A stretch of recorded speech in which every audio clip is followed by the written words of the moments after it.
Серада 12 лютага. На Белсаце кароткае выданне навінаў. У студыі для вас працуе Александр Баразенко і вось галоўнае на гэты час.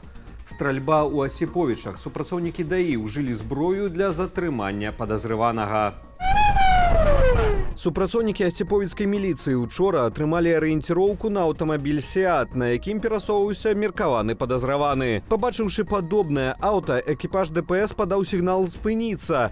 Аднак кіроўца «Сеата» яго праігнараваў і пусціўся на ўцёкі. Ён манеўраваў на дарозе і ствараў рэальную небяспеку іншым удзельнікам руху. Спыніць аўта ўдалося толькі пасля стральбы ў колы. Кіроўцу «Сеата» 56гадовага Мінчука затрымалі. Увага! Махляры, спрабуючы выцягнуць грошы, маскуюцца пад выданне навінаў Белсату.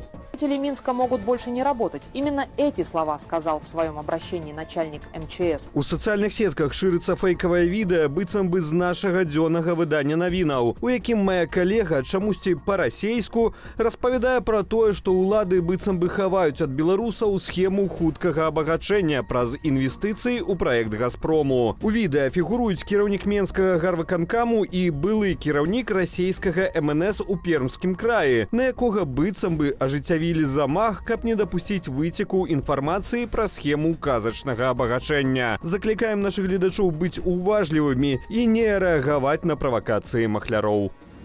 Смяротнае ДТЗ ва Уздзенскім раёне. У сутыкненні з цяжкавіком загінуў кіроўца БМВ. Трагедыя адбылася каля паловы на 8 раніцы на трасе Менск-Мікашевічы. Зачапіўшы цяжкавік Івека, БМВ з 42гадовым кіроўцам за стырном уляцеў у дарожную агароджу. Кіроўца легкавіка загінуў на месцы. Яго пасажыр і кіроўца Івека не пацярпелі.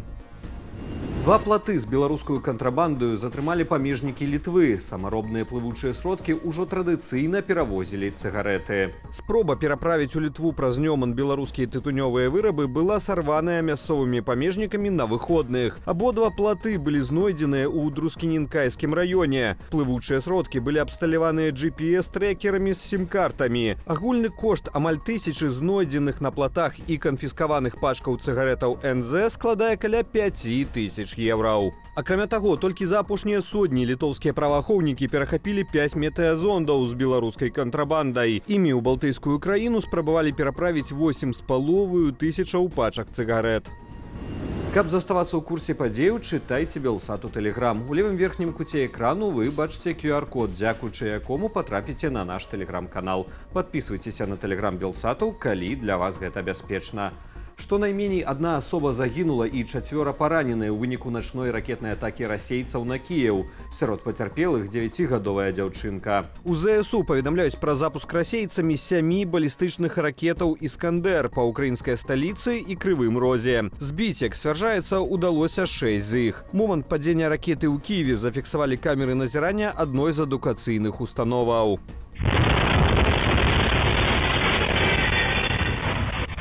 Абломкі ракетаў упалі ў некалькіх раёнах украінскай сталіцы. У 5 месцах у выніку пачаліся маштабныя пажары. Ліквідацыя наступстваў працягваецца. На месцы працуюць больш за 80 ратавальнікаў і 17 адзінак пажарнай тэхнікі. Уначы расійскае войска абстраляла таксама Чарнігаўскую і Сумскую вобласці. Білі па крытычнай інфраструктуры. 2 чалавекі параненыя. Акрамя ракетаў, расейцы традыцыйна атакавалі ўкраіну і з дапамогою БПЛА. Збіць удалося 71 са 123 ударных дронаў тыпу «Шахет» і беспілотнікаў-імітатараў. Яшчэ 40 зніклі з радараў у выніку працы сродкаў радыёэлектроннай барацьбы.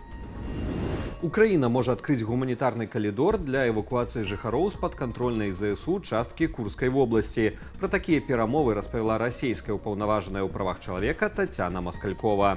Напярэдадні курскія актывісты паведамілі пра магчымую гібель 8 чалавек у выніку ранейшага ўдару па інтэрнаце ў Суджы. Са словаў актывіста Владзіміра Сінельнікава, вядома пра 2 зніклых без вестак. Гэта пацвердзіла і мясцовая жыхарка, у якой у Суджы засталася маці. Тэрытарыяльная абарона ЗСУ 2 лютага паведамляла пра 6 загінулых. Авіабомба ўпала на інтэрнат у Суджы 1 лютага. Бакі абвінавачваюць ва ўдары адзін аднаго. Тым часам прэсавы сакратар Пуціна Путина Дмитрий Пяскоў заявіў, што ў Крамлі не разглядаюць магчымасці абмену занятых ЗСУ раёнаў Курскай вобласці на акупаваныя расейцамі тэрыторыі Украіны. Нагадаю, напярэдадні жадання здзейсніць такі абмен агучыў заходнім журналістам украінскі прэзідэнт Уладзімір Зеленскі. Гукі бубнаў, спевы, танцы і парад сланоў. У сталіцы Шры-Ланкі Каломба прайшоў традыцыйны фестываль Науам Перагера. Шэсце, прысвечанае адной з галоўных падзеяў гісторыі будызму, мае на мэце паказаць культурныя асаблівасці розных рэгіёнаў, ды спрыяць еднасці сярод будыстаў, індуістаў, хрысціянаў і мусульманаў, якія насяляюць востраў. Наш матэрыял без каментара.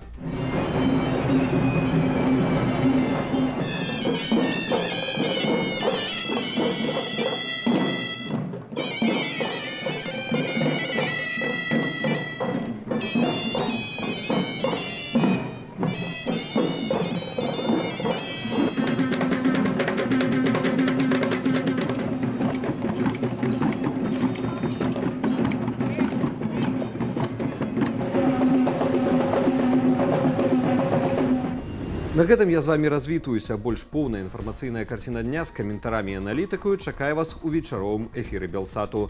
Калі вы глядзіце нас на Ютубе, заклікаю ставіць лайкі, каментаваць і дзяліцца нашым выданнем, каб яго пабачыла як мага болей гледашоў. Але не забывайцеся на захады ўласнай лічбавай бяспекі.